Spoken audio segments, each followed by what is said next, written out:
আল্লাহর ভয় অন্তরের মধ্যে ঢুকাও হে যুবক, আল্লাহর ভয় অন্তরের মধ্যে ঢুকাও। অর্ধ জাহানের খলিফা হযরত ওমর,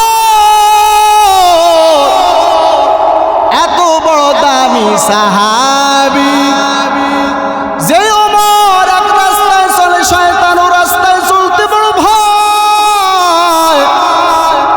কেমন পরিমাণ ওমর আল্লাহর ভয় নিয়ে চলে।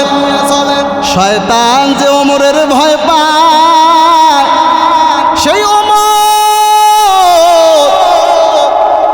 ঈদের দিন দরওয়াজা লাগায়া কান্না করতেছে। আবু হুরায়রা রাদিয়াল্লাহু তাআলা আনহু বলেন, খলিফাতুল মুসলিমিন কান্না করার কি কারণ? বলে আমার অন্তরে বড় টেনশন, বড় পেরেশানি, বড় চিন্তা। বলে কিসের চিন্তা? বলে রমজান মাসে রোজা রাখলাম, কবুল হলো কিনা চিন্তা। তারাবির নামাজ পড়লাম, কবুল হলো কিনা চিন্তা। নিজের জীবনের গুনাহ খাতা মাফ করাইতে পারলাম কিনা চিন্তা। আবু হুরায়রা রাদিয়াল্লাহু তাআলা আনহু বলেন, খলিফাতুল মুসলিমিন আল্লাহ যে 10 জনকে জান্নাতের সার্টিফিকেট দিয়েছেন, আপনিও তো তার মধ্যে 2 নাম্বার। তারপরও এত কেন টেনশন, এত কেন কান্না? বলে যে আল্লাহ জান্নাতের সার্টিফিকেট দিয়েছেন, ওই আল্লাহ যদি আমার কোনো আমলের কারণে বেজার হয়, জান্নাতের সার্টিফিকেট ক্যান্সেল হতে সময় লাগবে না। ওমর অর্ধ জাহানের খলিফা, দিনের বেলা মানুষের বিচার করে আর রাত্রি বেলা মানুষের দাঁড়ে দাঁড়ে ঘুরে ঘুরে খবর নেয় কার কি অবস্থা। একদিন এক জংলার মধ্যে দেখতেছে এক বুড়িমা চুলার মধ্যে কি যেন জাল দিচ্ছে। হযরত ওমর নিজের আত্মগোপন করে নিজের দূরত্ব বজায় রেখে সব কিছু দেখতেছেন, সব কিছু খেয়াল করতেছে। বুড়িমা চুলার মধ্যে কি যেন জাল দিচ্ছেন, আর তার পায়ের কাছে 2টা সন্তান আম্মা আম্মা করে কান্না করতেছে। একটা সন্তান বলে, আম্মা যান, আমার পেটে বড় ক্ষুধা, খাবার দাও। মহিলা বলে, রে সন্তান, তোমাদের জন্য খাবার রেডি হচ্ছে, তোমরা কান্না করিও না। কিন্তু আসলে চুলার মধ্যে কিছু নাই, চুলার মধ্যে হলো পানি আর পাথর। সন্তানদেরকে বুঝ দিচ্ছে। হযরত ওমর দূরত্ব বজায় রেখে সব কিছু দেখতেছেন। সামনে গিয়া মহিলাকে সালাম দিলেন, বলে আম্মা যা। মহিলা বলে, কে তুমি? বলে আমি এক আগন্তুক যুবক, কেন আসছো এত গভীর রাত্রে? বলে আপনার কোনো উপকার করতে পারি কিনা, এই জন্য আপনার কাছে এসেছি। মহিলা বলে, রে সন্তান, এ যুবক, জানি না তুমি আমার কি উপকার করতে পারবা কি পারবা না, কিন্তু একটা জিনিস জেনে নাও, আমার দেশে নাকি ওমর নামের ব্যক্তিটা দেশটা পরিচালনা করে। আল্লাহ যদি আমাকে তৌফিক দেয়, আমি ওমরের নামে দুনিয়াতে অথবা আখেরাতে তার বিরুদ্ধে মামলা দায়ের করব। তার কারণ ওমর আমার সন্তানগুলো না খেয়ে আছে, কেন খবর নিল না? আমি মহিলা মানুষ, না খেয়ে আছি, কেন খবর নিল না? কিন্তু মহিলা জানে না এই ব্যক্তিটাই হলো সেই খলিফাতুল মুসলিমিন ওমর। হযরত ওমর আশ্চর্য হয়ে গেল, নিজের পরিচয় গোপন রেখে বলতেছে, আম্মা যান, একটু কি ধৈর্য ধরবেন, আপনার কোনো উপকার করতে পারি কিনা। হযরত ওমর চলে গেলেন বাইতুল মাল, অর্থ মন্ত্রণালয়ে চলে গিয়ে 1 বস্তা আটা রেডি করলেন। সাথে ছিল গোলাম আসলাম। এ গোলাম, 8 বস্তা আমার মাথায় উঠায়া দাও। গোলাম বলে, খলিফাতুল মুসলিমিন, আপনি হলেন অর্ধ জাহানের খলিফা, আপনার মাথায় 8 বস্তা উঠায়া দিব, এটা কেমন করে হয়? হযরত ওমর বলে, রে গোলাম আসলাম, আমার যদি কোনো দায়িত্বের অবহেলার কারণে আমি যদি আল্লাহর আদালতে আসামি হয়ে যাই, আমার কি উপায় হবে, কি অবস্থা হয়ে যাবে? হযরত ওমর ডাক দিয়া বলে, এ আসলাম, তাড়াতাড়ি 8 বস্তা মাথা উঠাইয়া দাও। অর্ধজাহানের খলিফা 8 বস্তা মাথায় নিয়ে মহিলার বাড়ি জঙ্গলের মধ্যে রওয়ানা। এই হলো আল্লাহর ভয়, এই হলো তাকওয়া, এই হলো অন্তরের মধ্যে আল্লাহর জায়গা। এরে নবীর আশিক উম্মতের দল, আল্লাহর ভয় ছাড়া এমন কাজ করা সম্ভব রাজিম।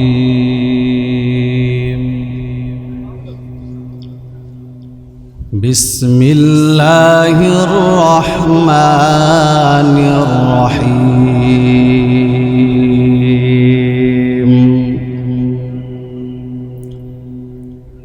فليضحكوا قليلا وليبكوا كثيرا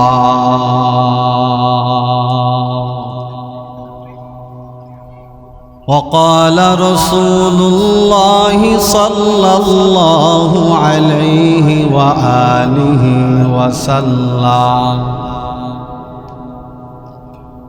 من بكع من خشية الله حرم الله تلك العين على النار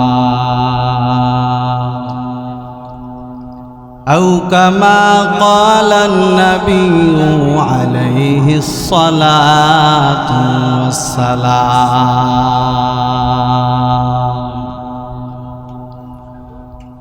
निगाह मुमिन से तू बदल जाती है तकदीर, निगाह मुमिन से तू बदल जाती है तकदीर। ए बंदा की कुव्वत नहीं कुदरत का इशारा, ए बंदा की कुव्वत नहीं कुदरत का इशारा।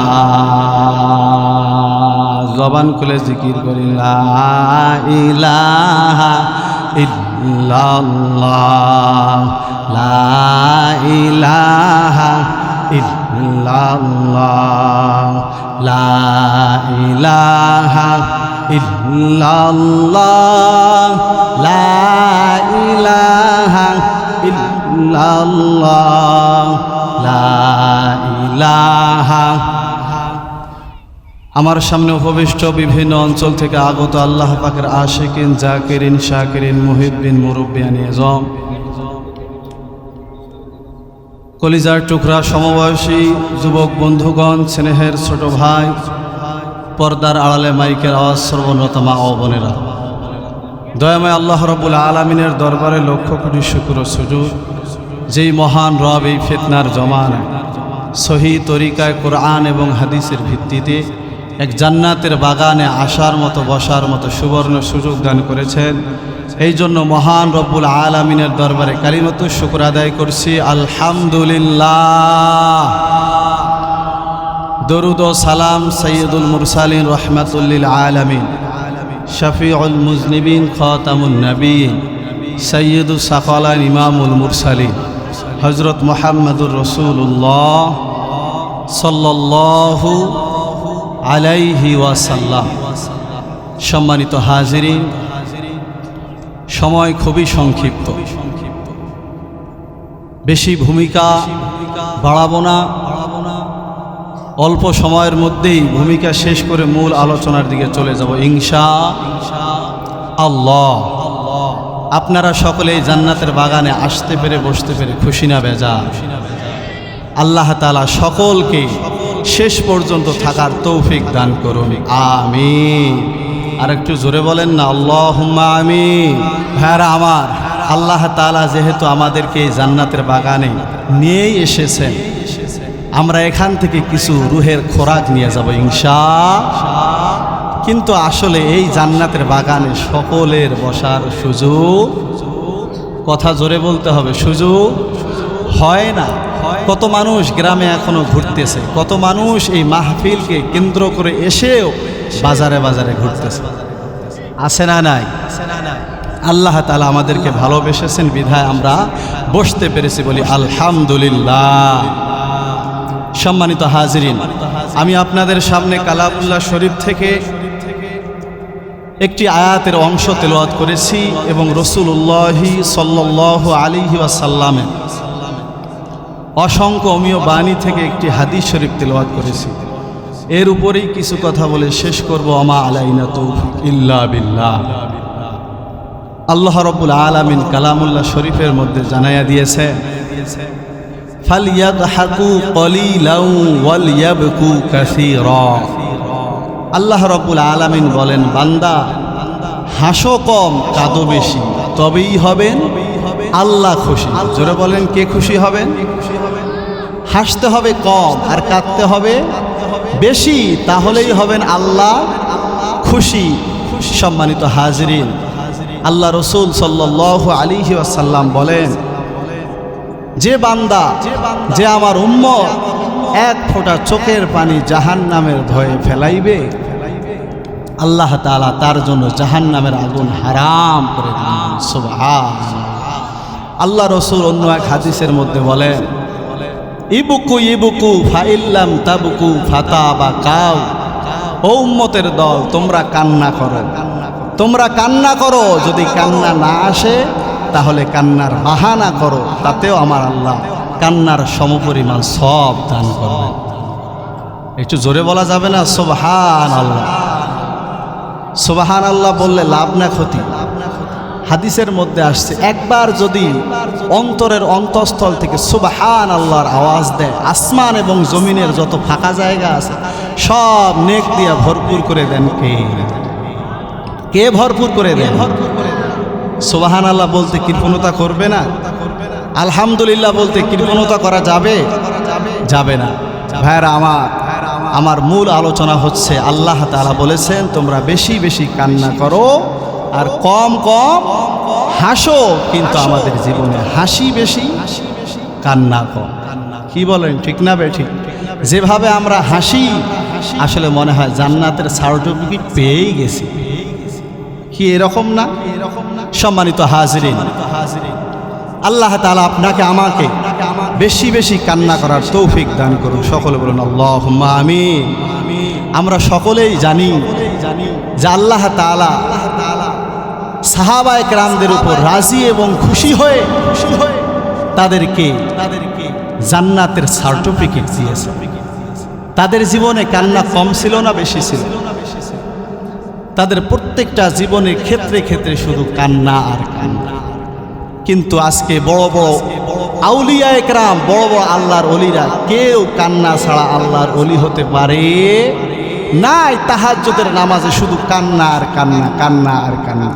আল্লাহ তাআলাও 10 জনকে জান্নাতের সার্টিফিকেট দিয়েছেন। জোরে বলেন, কয়জন? নতুন শুনলেন না এর আগেও শুনেছেন? বলেন, প্রথম নামটা কার? হযরত আবু বকর সিদ্দিক রাদিয়াল্লাহু তাআলা আন।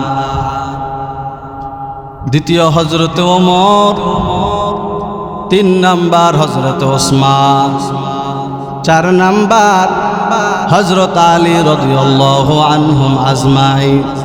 এদের জীবনীটা পড়ে দেখবেন, 4 খলিফার জীবনী পড়ে দেখবেন, খোলাফায়ে রাশেদার জীবনী পড়ে দেখবেন।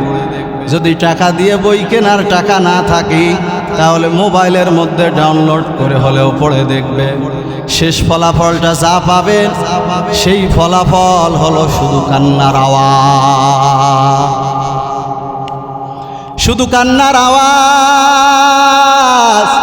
এত কেন কান্নার আওয়াজ? তাদের এলেম কম ছিল, তাদের আমল কম ছিল? না না, তাদের এলেমও কম নাই, আমলও কম নাই। সব থেকে বড় মুহাদ্দিস, সব থেকে বড় মুফাসসির, সব থেকে বড় মুফতি সাহেব, এত এলেম, এত আমল, ব্যস্ততাও কম না, ব্যবসাও করেন, চাকরিও করেন, জিহাদের ময়দানেও 1 নাম্বার। আবার স্ত্রী সন্তান প্রতিবেশীর হক আদায়ের বেলায়ও 1 নাম্বার। এত কিছু করার পর শুধু 5 বেলার নামাজ না, ইশরাকের নামাজও বন্ধ নাই, আউয়াবিনের নামাজও বন্ধ নাই, শাস্তের নামাজও বন্ধ নাই, তাহাজ্জুদের নামাজও বন্ধ নাই। আবার সারা রাত নামাজে কান্নার আওয়াজ। এত কেন কান্নার আওয়াজ? একটাই শুধু কারণ, কবরে একা একা কেমনে থাকবো। এ জীবনে না করিলাম বন্দেগি, বলেন না, বলেন না। এ জীবনে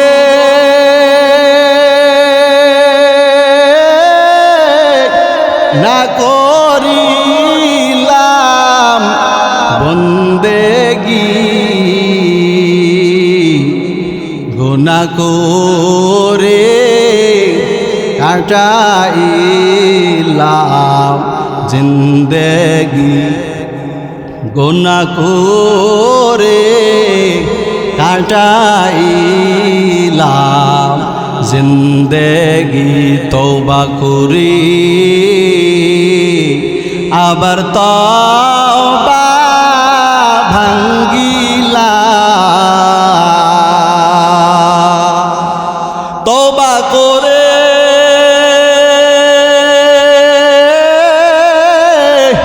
আবার তওবা ভাঙ্গিলাম। অবশেষে খাঁটি তওবা করিলাম, অবশেষে খাঁটি তওবা করিলাম। সাহাবায়ে কেরামদের কান্নার আওয়াজ। এমন একজন বুজুর্গ আল্লাহওয়ালা পাবেন না যার জীবনে কান্নার আওয়াজ নাই। এত কেন কান্নার আওয়াজ? আমল তো আমাদের থেকে অনেক অনেক অনেক গুণে বেশি করেছিলেন, তারপরও এত কান্না। কবরে আমার কি উপায় হবে? নবীর সাহাবী হযরত আবু বকর নামাজে দাঁড়ায়া দাঁড়ায়া কান্নার আওয়াজ। নবী বলেন, নামাজে কান্নার কারণ কি? বলে, হাসরের ময়দানে আমি আল্লাহর দরবারে কেমনে দাঁড়াবো এই ভয়ে কান্না করি। ওমরে ফারুক রাদিয়াল্লাহু তাআলা আনহু নবীর মাথা কাটার জন্য তরবারি নিয়ে দৌড়াচ্ছিল। নবীর গর্দান আনবে তরবারি নিয়ে দৌড়ায়। সেই ওমর আমার নবীর হাতে কালেমা পড়ে মুসলমান হয়ে গেল। এই ওমর এখন এত দামি যে ওমর অর্ধ দুনিয়ার বাদশাহী হাতে পেয়ে গেলে। অর্ধ জাহানের খলিফা হযরত ওমর এত বড় দামি সাহাবী, যে ওমর এক রাস্তায় চলে শয়তান ও রাস্তায় চলতে বড় ভয়। কেমন পরিমাণ ওমর আল্লাহর ভয় নিয়ে চলে। শয়তান যে ওমরের ভয় পায়, সেই ওমর ঈদের দিন দরওয়াজা লাগায়া কান্না করতেছে। আবু হুরায়রা রাদিয়াল্লাহু তাআলা আনহু বলেন, খলিফাতুল মুসলিমিন কান্না করার কি কারণ?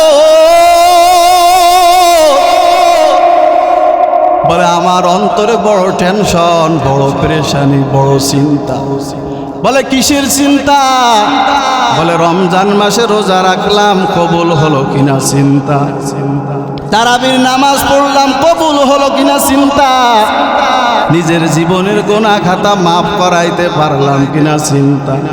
আবু হুরায়রা রাদিয়াল্লাহু তাআলা আনহু বলেন, খলিফাতুল মুসলিমিন, আল্লাহ যে 10 জনকে জান্নাতের সার্টিফিকেট দিয়েছেন, আপনিও তো তার মধ্যে 2 নাম্বার, তারপরও এত কেন টেনশন, এত কেন কান্না? বলে যে আল্লাহ জান্নাতের সার্টিফিকেট দিয়েছেন, ওই আল্লাহ যদি আমার কোনো আমলের কারণে বেজার হয়, জান্নাতের সার্টিফিকেট ক্যান্সেল হতে সময় লাগবে না। ওমর অর্ধ জাহানের খলিফা, দিনের বেলা মানুষের বিচার করে আর রাত্রি বেলা মানুষের দাঁড়ে দাঁড়ে ঘুরে ঘুরে খবর নেয় কার কি অবস্থা। একদিন এক জংলার মধ্যে দেখতেছে এক বুড়িমা চুলার মধ্যে কি যেন জাল দিচ্ছে। হযরত ওমর নিজের আত্মগোপন করে নিজের দূরত্ব বজায় রেখে সব কিছু দেখতেছেন, সব কিছু খেয়াল করতেছে। বুড়িমা চুলার মধ্যে কি যেন জাল দিচ্ছেন, আর তার পায়ের কাছে 2টা সন্তান আম্মা আম্মা করে কান্না করতেছে। একটা সন্তান বলে, আম্মা যান, আমার পেটে বড় ক্ষুধা, খাবার দাও। মহিলা বলে, রে সন্তান, তোমাদের জন্য খাবার রেডি হচ্ছে, তোমরা কান্না করিও না। কিন্তু আসলে চুলার মধ্যে কিছু নাই, চুলার মধ্যে হলো পানি আর পাথর। সন্তানদেরকে বুঝ দিচ্ছে। হযরত ওমর দূরত্ব বজায় রেখে সব কিছু দেখতেছেন। সামনে গিয়া মহিলাকে সালাম দিলেন, বলে আম্মা যা। মহিলা বলে, কে তুমি? বলে, আমি এক আগন্তুক যুবক, কেন আসছো এত গভীর রাত্রে? বলে, আপনার কোনো উপকার করতে পারি কিনা, এই জন্য আপনার কাছে এসেছি।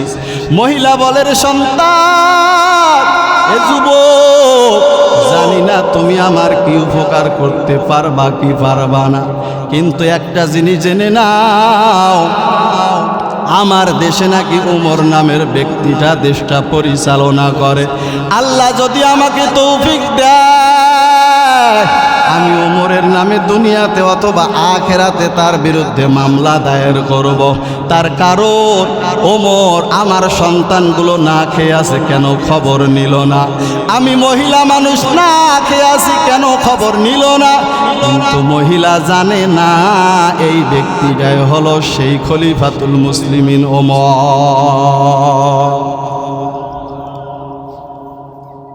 হযরত ওমর আশ্চর্য হয়ে গেল, নিজের পরিচয় গোপন রেখে বলতেছে, আম্মা যান, একটু কি ধৈর্য ধরবেন, আপনার কোনো উপকার করতে পারি কিনা?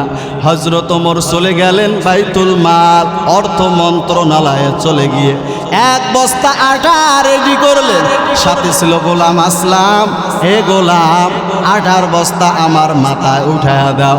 গোলাম বলে, খলিফাতুল মুসলিমিন, আপনি হলেন অর্ধজাহানের খলিফা, আপনার মাথায় আটার বস্তা উঠায়া দিব, এটা কেমন করে হয়?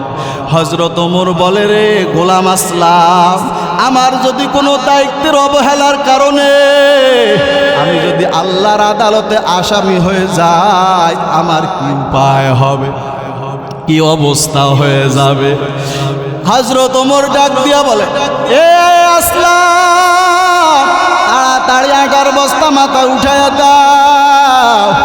অর্ধজাহানের খলিফা আটার বস্তা মাথায় নিয়ে মহিলার বাড়ি জঙ্গলের মধ্যে রওয়ানা। এই হলো আল্লাহর ভয়, এই হলো তাকওয়া, এই হলো অন্তরের মধ্যে আল্লাহর জায়গা।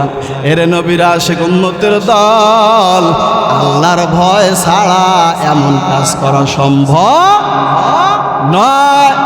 আল্লাহর ভয় অন্তরের মধ্যে ঢুকাও হে যুবক, আল্লাহর ভয় অন্তরের মধ্যে ঢুকাও। এই জন্যই তো আল্লাহ তাআলা জানিয়ে দেন, ওয়া আম্মা মান খাফা মাকামা রাব্বিহি ওয়া নাহান নাফসা আনিল হাওয়া ফা ইন্নাল জান্নাতা হিয়াল মাওয়া। हर के दारद खौफ हक दर दिल मादाम जन्नतुल मावा देहत उरा मकाम जुजुबा हकছি যে মুখা আজ সোজা ফজলে উআ মস্তে দর জুমলা জাহা হযরত ওমর মহিলার বাড়ি চলে গেলেন মহিলার বাড়ির কাছে গিয়ে বলে আম্মা জান আপনি একটু ঘরের ভিতরে অপেক্ষা করেন হযরত ওমর নিজ হাতে আটার বস্তা নামাইয়া কুমারি বানাইয়া রুটি বানাইয়া মহিলাকে ডাক দিয়ে বলেন আম্মা জান এই যে রুটিগুলো বানাইলাম এগুলো নিজেও খাবেন আপনার সন্তানকেও খাওয়াবেন আর আটার বস্তা রেখে গেলাম ওই আটার বস্তা শেষ হওয়ার আগে আবার খবর নেওয়ার জন্য আসব হযরত ওমর এই কথা বলিয়া রওনা হয়ে যাচ্ছে আর এদিকে কান্না করে মহিলা দোয়া করতেছে আয় আল্লাহ আমার দেশে যদি ওমর নামের ব্যক্তিটা খলিফা না হইয়া যদি এই ব্যক্তিটাই খলিফা হইতো আমার দেশটা মনে হয় বেহেশতের বাগানে পরিণত হইয়া যাইতো আতিনা ভি দার দুনিয়া না হাসান আতিনা ফি দারে উকবানা হাসান ইয়া গিয়াসাল মুস্তাগিসিনা দিনা লাফতিখার বিল উলুমে ওয়াল গিনা যখন মহিলা এভাবে দোয়া করলেন আল্লাহ আমার দেশে যদি দায়িত্বে ওমর নামের ব্যক্তিটা না হইয়া যদি এই ব্যক্তিটা হইতো তখন আমার দেশটা জান্নাতের বাগানে পরিণত হইয়া যাইতো এই কথা বলার পর হযরত ওমর কান্না করতেছেন আর মহিলা দোয়া করতেছেন আল্লাহ এমন ব্যক্তি তো জনগণের জন্য প্রয়োজন হযরত ওমর কান্না করে চলে গেলেন পরের দিন মসজিদে নববীর মধ্যে মহিলাকে ডেকে পাঠাইলেন মহিলাকে গিয়ে ডাক দিল বলে কি ব্যাপার আপনাকে খলিফাতুল মুসলিমিন ডেকে পাঠিয়েছেন মহিলা কান্না করতেছেন যে যুবক মনে হয় গতকালকে আমি যে যুবকের সামনে ওমরের নামে যে বৃদ্ধাশ্রম করলাম যে বাজে কথা বললাম ওই ব্যক্তিটাই মনে হয় ওমরের কানে দিয়েছে এই বলে হযরত ওমর কান্না করতেছেন সন্তানদের কাছে বিদায়ের আওয়াজ সন্তানদের কাছ থেকে দোয়া নিয়ে বিদায় হচ্ছে এ সন্তানেরা তোমাদের সঙ্গে আর আমার দেখা হবে না কান্না করে হযরত ওমর রওনা মসজিদে নববীর মধ্যে হযরত ওমরের সঙ্গে দেখা করার জন্য হেঁটে হেঁটে পা পা করে মসজিদে নববীর মধ্যে ঢুকে দেখতেছে গতকালকে যেই যুবকটার সঙ্গে রাত্রে বাজে কথা বললাম ওই ব্যক্তিটাই মসজিদে নববীর মসনদে বসে আছে ইলমে রায়ে জাজু করদান বেহিসাব খলকের আদা দান জওয়াবে বা সওয়াব হক না দারত দোস্তে খলকা জারে রানিস্তে ই খাস লাতে কে দিনদারে রা মহিলা হযরত ওমরকে দেখার পর মহিলা কান্নার আওয়াজ হযরত ওমর কাঁদতে ডাক দিয়া বলে আম্মা জান আজকে আপনি কাঁদবেন না আপনার আজকে কাদার দিন না আজকে কাদার দিন হলো আমি ওমরের তার কারণ আমি ওমর দায়িত্বে থাকার পরেও কেন তোমার খোঁজ খবর নিতে পারলাম না আমি দায়িত্বে থাকার পরও কেন তোমার সন্তান নাকে মাটিতে গড়াগড়ি করলো ও মা ভয়ের কোনো কারণ নাই আজকে আমি হলাম আসামি আপনি হলেন বিচারক এই কথা বলে ওমর কান্নার আওয়াজ পাগড়ির একটা মাথায় গলায় পেঁচাইয়া আর একটা মাথা হযরত ওমর রাদিয়াল্লাহু তাআলা আনহু মহিলার হাতে দিয়া বলে, ও আম্মা জান, আজকে আমার গলায় পাগড়ি লাগাইয়া আজকে রাস্তায় রাস্তায় ঘুরার আমার শাস্তি দুনিয়ায় হওয়া দরকার। দুনিয়ার শাস্তি তো কিছুই না, আমি যে অপরাধ করেছি আমার শাস্তি দুনিয়ায় হওয়া দরকার।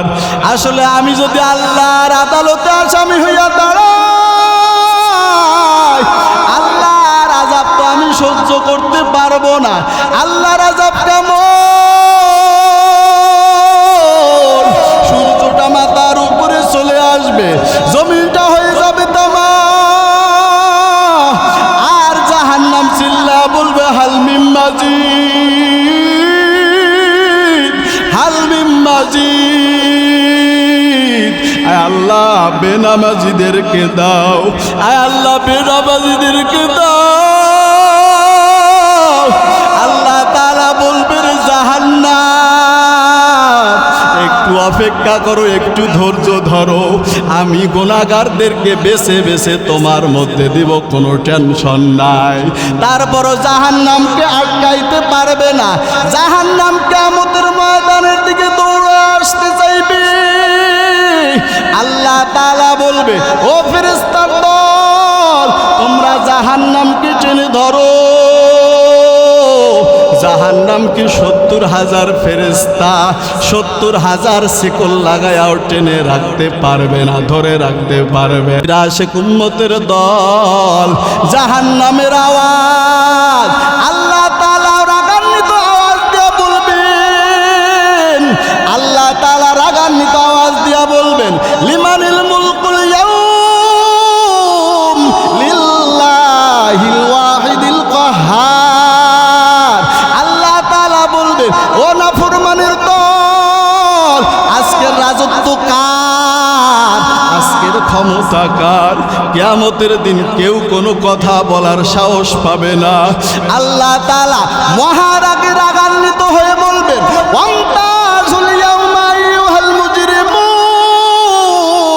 ও গুনাহগারের দল, আমার নেককার বান্দাদের দিকে আলাদা হইয়া যাও।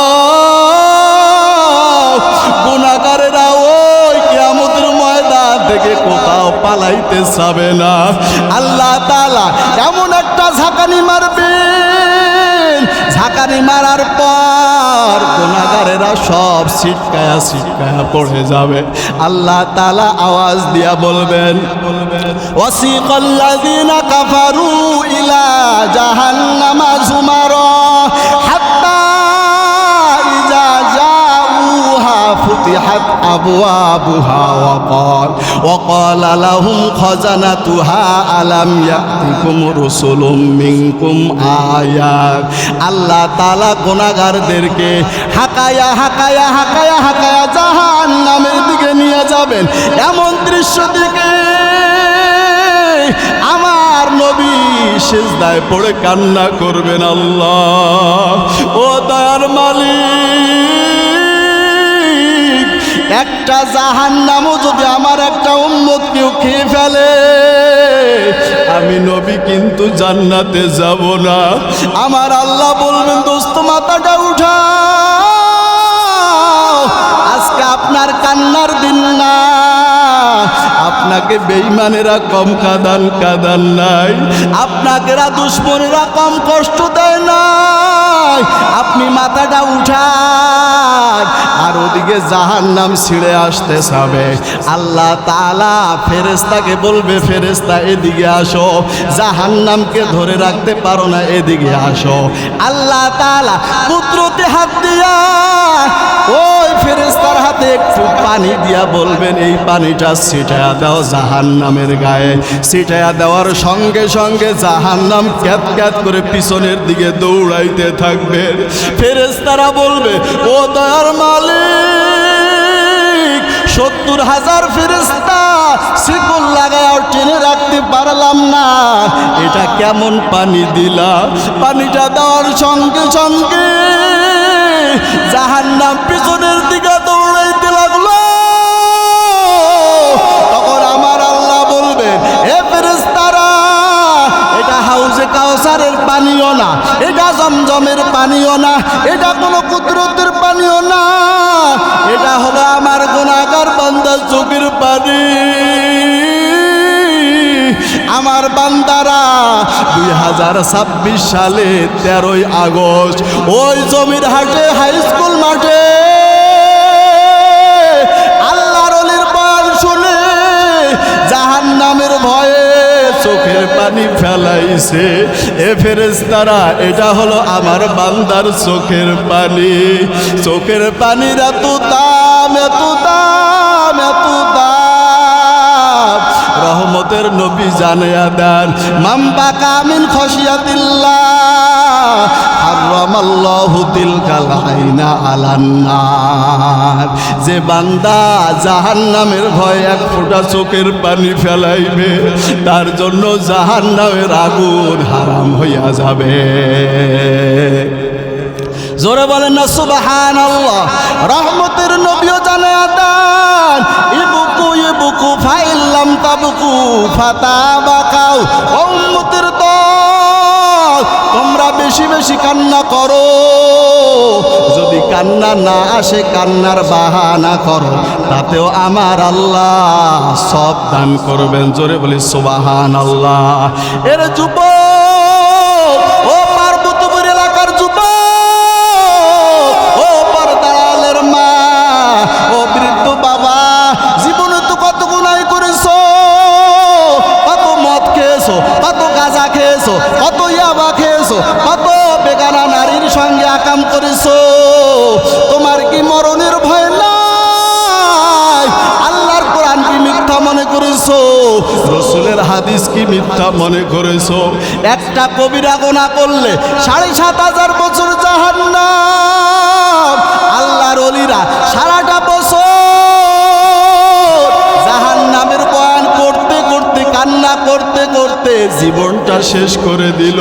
ও আল্লাহর বান্দারা, এখনো সময় আছে। ও পর্দালের মা বোনেরা, এখনো সময় আছে। এখনো আল্লাহর ইবাদত করো, এখনো মুরব্বীদের সঙ্গে ভালো আচরণ করো, এখনো 5 ওয়াক্ত নামাজ ধরো, দাড়িটা মুখের মধ্যে রেখে দাও। আর কখনো রসুলকে কাঁদাবেন না, আর কখনো মা বাবাকে কাঁদাবেন না, আর কখনো নামাজ ছাড়বেন না, আর কখনো ওলামায়ে কেরামের সঙ্গে বৃদ্ধাশ্রণ করবেন না, আর কখনো মদ খাবেন না, আর কখনো গাঁজা খাবেন না। অন্তর যদি খাঁটি থাকে, মুনাফিকি যদি না থাকে, খাঁটি গোলাম হয়ে যদি আল্লাহর দরবারে যাওয়ার নিয়ত থাকে, তাহলে দুটো হাত আমার আল্লাহকে দেখায়া দাও।